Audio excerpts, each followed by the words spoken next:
Capitale européenne, Bruxelles possède un héritage culturel et historique unique. Sa Grand Place est inscrite sur la liste du patrimoine mondial de l'UNESCO. Reconnue comme l'une des plus belles places du monde, la Grand Place de Bruxelles s'impose comme un joyau architectural de la culture occidentale. On peut y admirer un mélange éclectique et très réussi de styles. Des écrivains comme Baudelaire, Victor Hugo et même Karl Marx tombèrent sous son charme.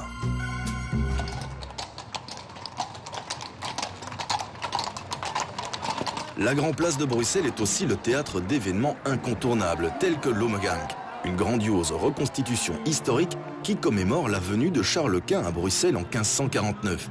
Notre escapade vous emmène aujourd'hui sur les traces de l'empereur.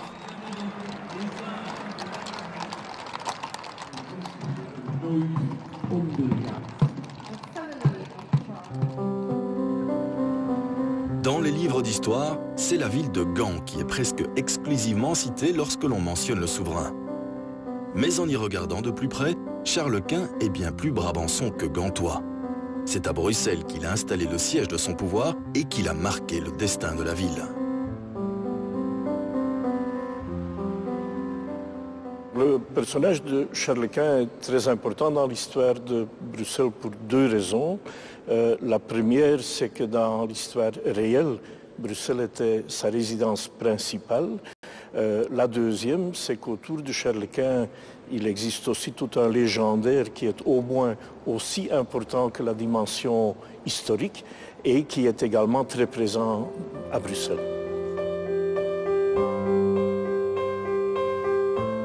Certains considèrent Charles Quint comme un des fondateurs de l'Europe. Mais celui-ci a pourtant passé une grande partie de sa vie à faire la guerre avec nos voisins européens. C'est lui qui a obligé les Français d'entamer une alliance stratégique avec les Ottomans, donc avec la Turquie, une alliance qui existe toujours aujourd'hui. C'est lui qui a forcé les Anglais à inventer la politique de la balance of power, qui est encore toujours la base de la politique britannique. Et c'est lui qui a obligé, contre sa propre volonté, les princes allemands de chercher une cohabitation entre catholiques et protestants. Et donc dans ce sens-là, on peut dire qu'il a façonné l'Europe, mais c'est peut-être un peu court de dire qu'il est un père de l'Europe.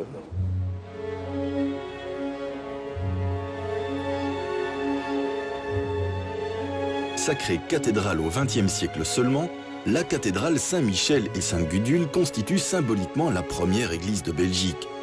Elle est le lieu de grandes cérémonies religieuses, en particulier les mariages et les enterrements royaux. Saint-Michel a été imposé comme église principale de Bruxelles par les princes régnants au moment où ils ont installé ici un chapitre de chanoines dédié à Sainte Gudule.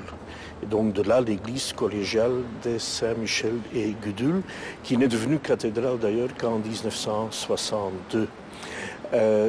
En fait, c'est une église princière depuis ses débuts. Et ça se voit bien, puisque Charles Quint descend des princes régnants sur le Brabant par les femmes. Quand on visite l'église et surtout quand on fait attention aux vitraux, c'est un véritable album de famille des Habsbourg, la famille de Charles Quint. Parmi tous ces vitraux, il y en a au moins deux qui sont très importants. Dans le transept nord, un énorme vitrail représente Charles Quint et son épouse, chacun avec son saint patron, agenouillés devant Dieu le Père.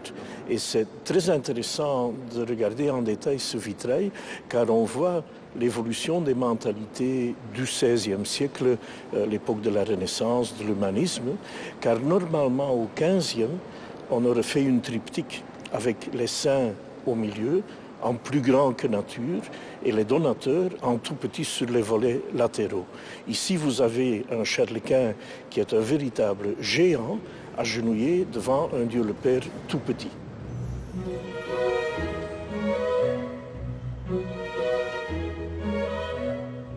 les vitraux constituaient pour Charles Quint un excellent outil de propagande en faveur des Habsbourg. Les vitraux du XVIe siècle témoignent de la continuation de cette tradition par les Habsbourg. Ils évoquent les puissants ancêtres de Charles Quint, à qui il devait son grand royaume. Des éléments typiques de la Renaissance identifient Charles Quint aux illustres empereurs antiques, mais rappellent également les visites festives du souverain lors des joyeuses entrées. Par le biais des vitraux monumentaux de cette importante cathédrale bruxelloise, le souverain entendait asseoir son pouvoir. Depuis le Moyen-Âge, une résidence princière domine la ville de Bruxelles sur la colline du Coudenberg. Cet ensemble architectural est l'un des plus beaux palais d'Europe et une des résidences principales de Charles Quint. Ce prestigieux bâtiment fut fortement endommagé lors d'un incendie survenu en février 1731. 40 ans plus tard, les ruines du palais sont rasées et nivelées pour faire place au quartier de la place Royale. Les vestiges de cet édifice composent le site archéologique du Coudenberg. Nous sommes dans une rue souterraine qui à l'époque était en surface et qu'on a en fait redécouvert en faisant des fouilles depuis 25 ans maintenant, des fouilles qui ont permis de comprendre que l'ancien palais de Charles Quint a servi en partie de soubassement pour construire la place royale au-dessus. Nous sommes ici dans les locaux techniques qui se trouvaient sous la chapelle que Charles Quint a fait construire. Maintenant, c'est en sous-sol, mais à l'époque, c'était en surface. Et en fait, la fameuse chapelle se trouvait au-dessus. La seule ambition de ce projet, c'était de faire une construction qui épatait mieux que la Sainte-Chapelle de Saint-Louis à Paris, ce qui a été une réussite parfaite d'ailleurs, puisque la chapelle faisait la longueur de tout le couloir dans lequel nous sommes et la largeur des pièces attenantes à droite et à gauche.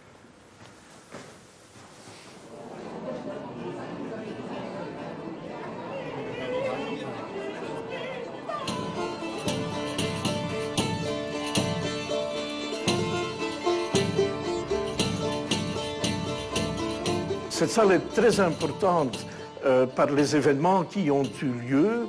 Le plus important, c'est sans doute 1555, Charles Quint qui décide d'abdiquer. Pour le dire, pour le comprendre dans notre monde d'aujourd'hui, il prend tout simplement sa prépension parce qu'il est fatigué, découragé, malade et il arrête les frais. Et comme tous les retraités de chez nous qui en ont les moyens, il ne reste pas dans notre mauvais climat, il part en Espagne où il va mourir 3 ans plus tard. Le Grand Palais de Bruxelles a brûlé au XVIIIe siècle et à ce moment-là, la charpente est tombée, les différents niveaux se sont effondrés. Et ce qui est extraordinaire, c'est que maintenant, lors des fouilles, on a retrouvé tout en bas dans la construction le pavement de la grande salle.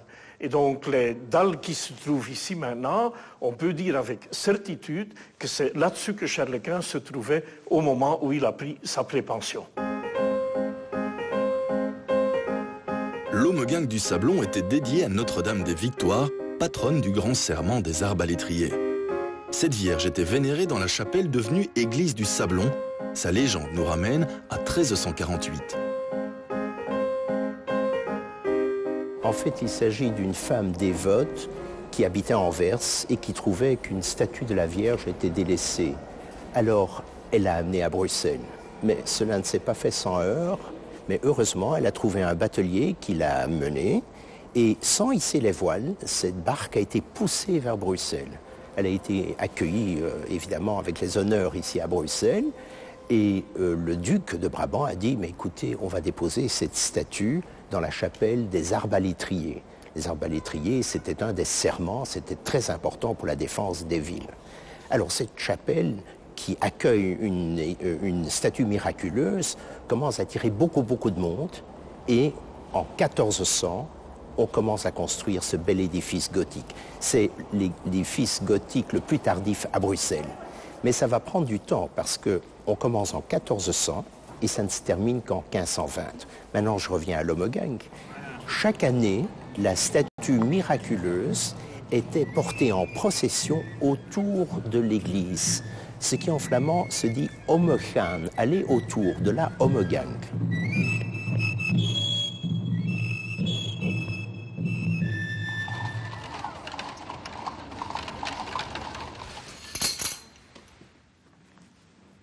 C'est un costume de la dame de compagnie de la reine de Hongrie.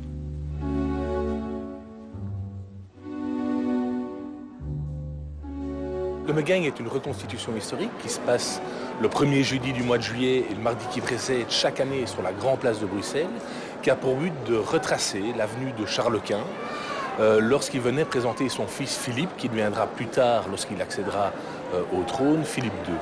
Et donc il faisait le tour de l'Europe et il adorait Bruxelles parce qu'il est resté presque plus de 18% de son temps à Bruxelles. Et donc Bruxelles, pour fêter l'avenue de l'empereur et montrer toutes les fastes que Bruxelles pouvait avoir, eh bien, lui ont fait un Megang. Et c'est cet Megang qu'on retrace encore aujourd'hui sur la Grande Place, avec des figurants, et on essaye, dans la mesure du possible, que ce soit des descendants des personnalités de l'époque, soit que le rôle qu'ils jouent ait un rapport avec ce qu'ils font dans la vie civile actuelle. Puisque la procession ne fait l'objet d'aucune répétition, on compte ainsi sur la tradition verbale pour que se transmette de père en fils le rôle de chacun. Au-delà de l'histoire reconstituée, c'est la petite histoire des familles représentées comme à l'époque qui crée le caractère unique de ce cortège, mais qui exige une organisation et une logistique sans faille. Il y a les lanceurs de drapeaux, il y a les échasseurs, il y a la cour de Charles Quint et il y a aussi le bon peuple. Et au niveau du bon peuple, je suis responsable d'à peu près 180 figurants. Ces 180 figurants ont des rôles particuliers. Ils sont répartis dans les gardes de Charles Quint, les porteurs de marionnettes de tôle, les porteurs de Keersen. Donc voilà, ils ont vraiment des rôles particuliers. Et il est important effectivement qu'une bonne information soit transmise. Il faut d'abord un respect de la vérité historique et puis il y a le respect d'un certain scénario. Donc la façon de se tenir, de se comporter, mais aussi de se vêtir, de ne pas mettre n'importe quoi, d'avoir des chaussures adéquates, de ne pas avoir des bijoux apparents, de ne pas avoir de montre. Donc de respecter au niveau vestimentaire une certaine tenue. Et puis au niveau du scénario aussi, il y a certaines choses à respecter au niveau de l'entrée sur la Grande Place, la façon de marcher, de déambuler sur la Grande Place, de se situer à certains endroits.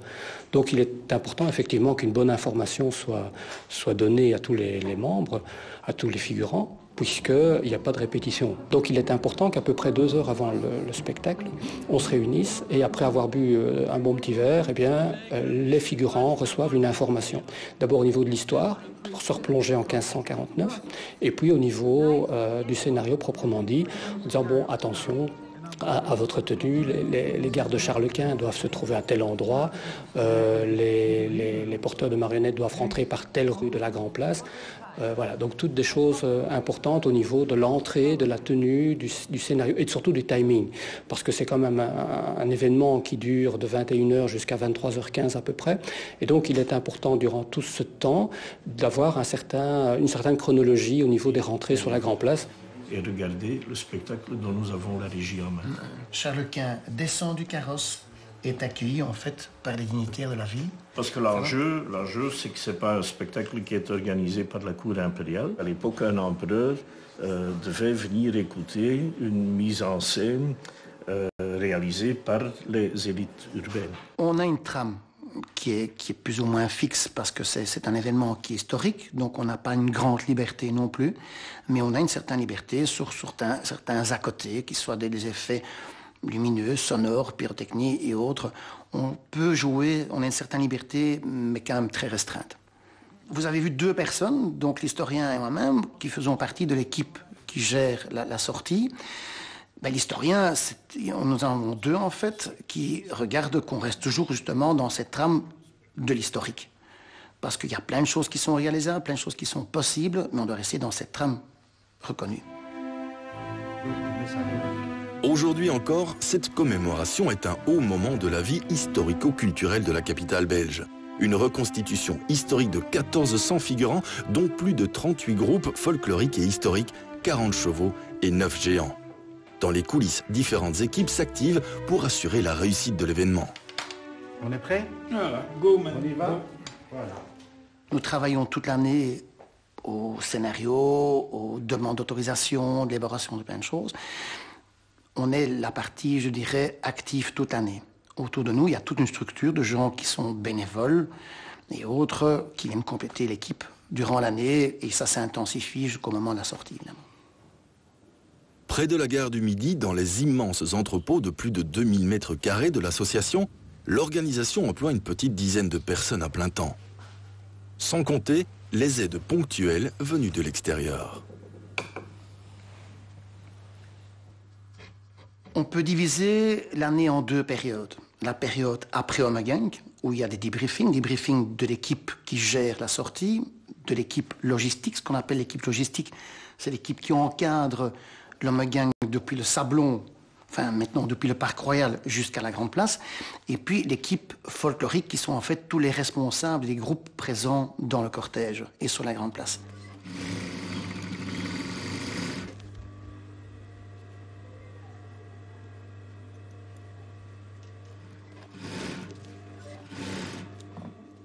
Après chaque sortie du spectacle, je m'occupe de des costumes. Il y a au moins 1500 ici.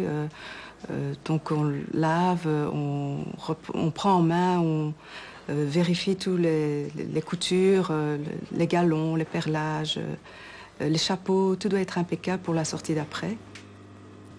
Quand on fait un nouveau costume, on se base sur un ancien modèle ou alors dans les archives, dans un livre. On copie, ou plus ou moins la même chose, voilà. La personne essaye le costume et j'ajuste au niveau de la taille ou les manches ou le jupon ou la coiffe. Donc je fais en sorte que tout se passe, que la personne, le costume lui va très bien.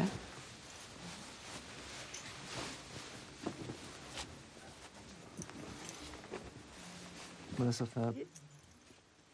Donc ici, je travaille sur un manteau de toison d'or qui a été porté à la grande sortie de l'Ommegang du mois de juillet. Donc le manteau a traîné par terre et la fourrure était très sale, donc j'ai défait la fourrure, laver et puis recoudre de nouveau. Donc voilà, c'est tout un travail. Et j'ai 7 manteaux comme ça à faire, entre autres, pas de mon travail, voilà.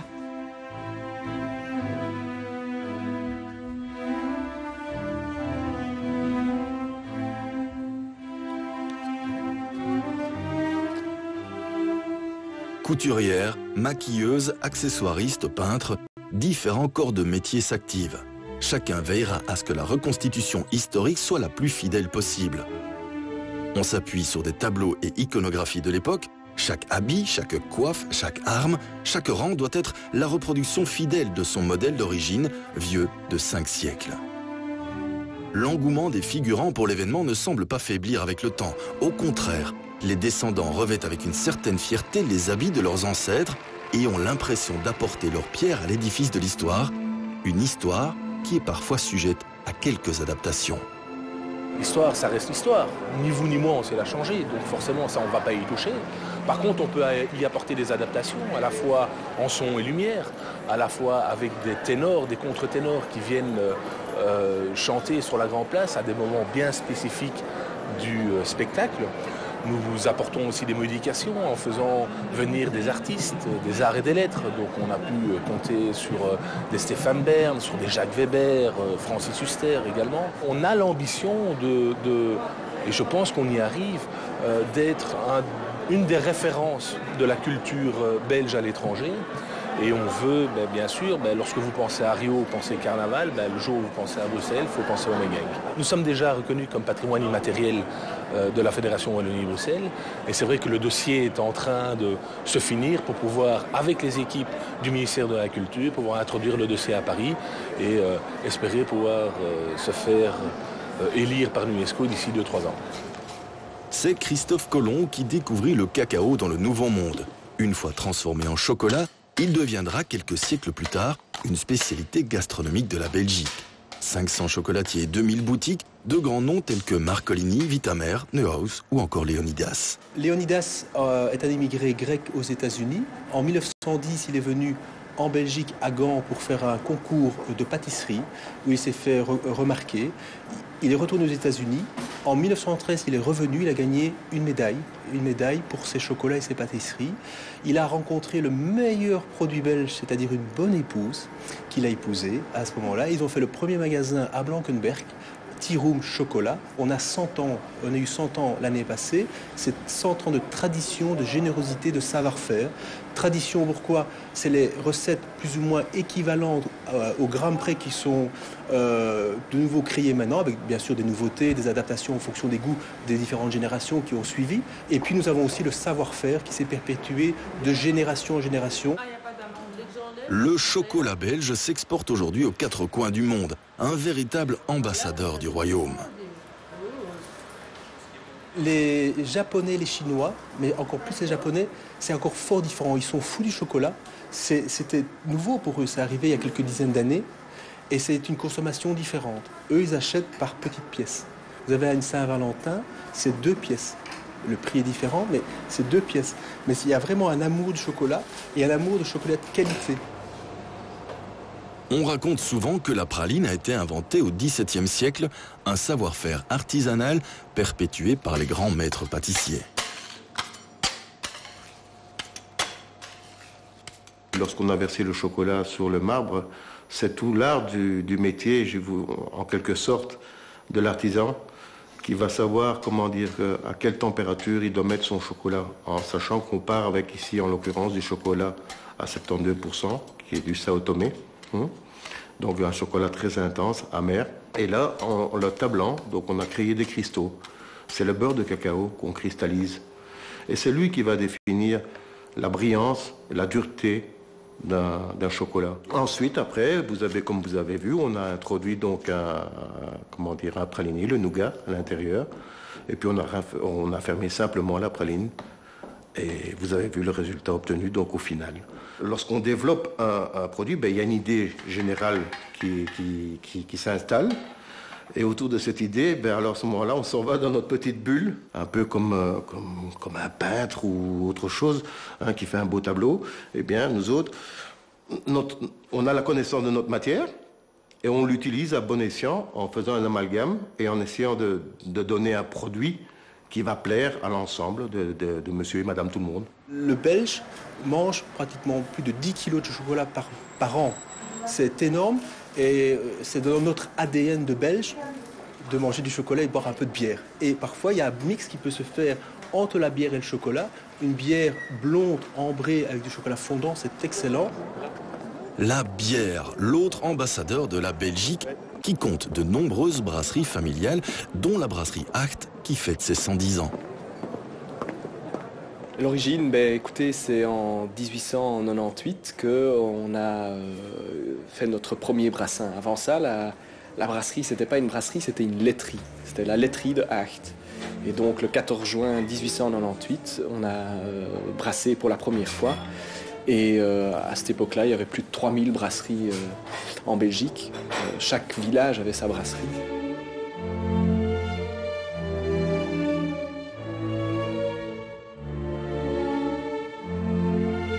Les tonneaux, qu'on peut aussi appeler barriques si vous voulez, mais c'était surtout des tonneaux à bière qu'on chargeait sur le tram et qui allait de la brasserie jusqu'à Bruxelles, donc via une voie ferrée. On l'appelait d'ailleurs le tram à bière, parce qu'il était plein de tonneaux de bière. Et arrivé à notre dépôt à Bruxelles, il était déchargé et chaque fût était chargé sur des charrettes tirées par des chevaux qui allaient livrer les cafés. En fait, le plus important au brassage de la bière, c'est la fermentation. Pour la Ommegang, par exemple, on fait une deuxième fermentation en bouteille. Ça veut dire que la production des arômes reste dans la bouteille et est absorbée, si vous voulez, par la bière. Et c'est une bière beaucoup plus fine, plus riche, plus aromatique. Écoutez, on a fait faire une étude des arômes, en fait, de la bière Ommegang. Ce qui est très intéressant, c'est que elle s'associe très bien avec des ingrédients qui ont des arômes relativement similaires. Et effectivement, par exemple, on retrouve dans les arômes de l'Ommegang tout ce qui est les arômes d'agrumes. Et les tomates crevettes ou plutôt les croquettes aux crevettes avec un peu de citron, ça correspond parfaitement avec l'Ommegang. Le beurre, par exemple, est aussi un arôme qu'on retrouve dans la Ommegang. Donc, la sole meunière avec du beurre, c'est fabuleux. Dans les années 2000, nous avons commencé à soutenir l'Ommegang avec la bière. Ça faisait partie aussi de l'Ommegang. À l'époque, on buvait de la bière. Charles-Quint était connu pour la bière. Bruxelles est une ville en constante ébullition. Une cité au passé et au présent très riche. La capitale de l'Europe se découvre à travers l'art nouveau, le surréalisme, la bande dessinée, ses spécialités gastronomiques, mais aussi à travers ses événements culturels et historiques.